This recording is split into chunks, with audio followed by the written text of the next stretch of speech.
you have a process on that, and I'm willing to bet that your company have put a lot of thought into what will happen after you close the sale, correct? Now the big question is, if you spend so much on an after sales process, why is it that you don't think about what the sales process into the sale, should be? And that's, as a sales management consultant, that baffles me, because they say, oh, sales process, training. That's the first thing they say. No, that's not the answer. Not necessarily the answer.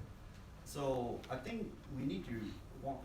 If that's one key takeaway from here, is that I think my belief is that you need to have a sales process. But to your question, how many steps? What are typical steps? How many steps? What would be the major elements? Where does it start? From my point of view. Where does it end, and what are when you can add as many steps as possible? Perfect. Where visually you would think things. Okay. From searching.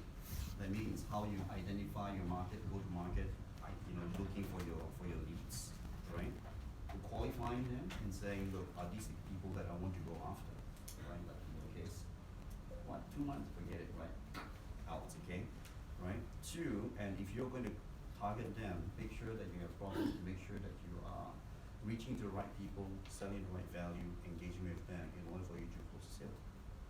So it can be as simple as that. And of course then, after you close the sale, which all of you do very well, is to keep them as customers, retain them, because that's where you get your leads, additional leads, and more businesses from the existing customers. And that's that in a nutshell. Does that answer your question? Yeah, very much. Thank you. Can I add something? Is Anne? Yes. My eyesight is not very good anymore.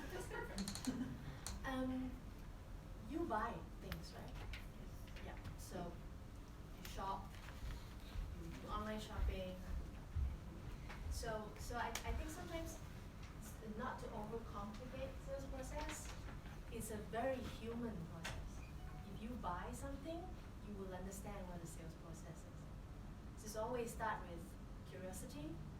It starts with defining your needs. It starts with exploring options. It starts with then narrowing your options, and then finding proof that whatever you think is right. And then you choose somebody you trust to buy with, a brand that you trust to buy with, and then you weigh the risk if it's a very heavy investment, and then you go for it. So it's actually very common sense thing. Yeah, and I'll just add that I think to your point, I think I've sold for large companies. I've managed SME teams, I've managed enterprise teams, and process never the core processes never goes away. That's always there. How you starting from how you identify customer, prospecting, qualifying, meeting, objection handling, closing, then the post-close that Benny just talked about. That's always there. I think the only thing that I've found changes a lot is this is where my point is that your product will lend itself to spending more time on one part of the process than the other, and I found that to be particularly different. That's very different types of products. All the way from bespoke financial products all the way to what Graphic is now. It's an expense management tool, and certain parts of that become highlighted based on your product, and that's where you train your salespeople to really focus on certain parts. Yeah.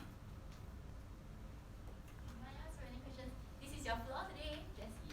Okay, my question will be, so I personally do believe that the enterprise sales of today, right, there are new challenges that we face today that we have not faced maybe like 5-10 years ago. So what are your point of view for those new challenges, and what are those applied methodologies that you have used that will mitigate them? I pick one example. I think the quotas, for example, right, they are ever increasing, but I think the challenge right now is to meeting them at the shorter and shorter time frame. Correct? Yes. Yeah, I think that is correct. So how? Are you my boss? Okay. So how do you? Yes. What are you applying today? What are the new methods that you will apply today for this current new world? So the other portion will be, I think for today, the mix, the complexity. Mhm. So the skill sets are required for you to meet that churn. I use the word churn, the velocity and the volume of it. And the mix of skills that you require has also, transformed itself lah. So maybe you can just, is that clear? Yeah. Is that weird? I think we're all a little weird, don't worry about it. Weirdness we talk. Yeah. Jesslyn. Yeah, Jessie. Jessie. Jessie. Jessie. Jessie. Jessie. Are you a salesperson? You're running your. Yes, I'm a startup. I'm the startup, one of the founders. I'm also doing sales, so I represent the sales, lead the sales for the Okay. And your concern is about I'm very closing more concerned. deals, bigger deals at a shorter time.